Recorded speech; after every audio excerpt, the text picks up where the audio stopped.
রাউজান ছাত্র একতা পরিষদের উদ্যোগে বৃক্ষরোপণ কর্মসূচি পালন করা হয়েছে।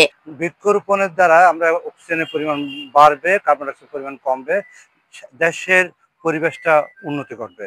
এবং যারা এই উদ্যোগটা গ্রহণ করছে তাদেরকে আমরা এই রাউজান কলেজের পক্ষ থেকে অভিনন্দন এবং সাধুবাদ জানাই। কি করে গাছ রোপণ করে, এই গাছের রোপণের মাধ্যমে সবাই নির্ভেজাল অক্সিজেন হবে।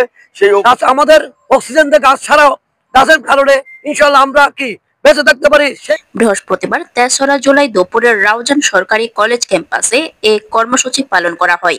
এই উপলক্ষে আয়োজিত অনুষ্ঠানে উদ্বোধক ছিলেন রাউজান সরকারি কলেজের অধ্যক্ষ মোহাম্মদ জাভেদ মোস্তফা।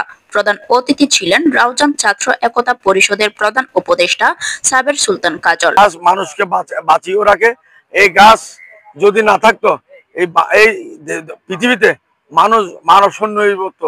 তাই আমরা চাই এই গাছের মাধ্যমে মানুষের প্রতিটি ঘরে ঘরে নিঃশ্বাস ফেলার জন্য প্রতিটি একটি করে গাছ লাগালে ভালো হবে।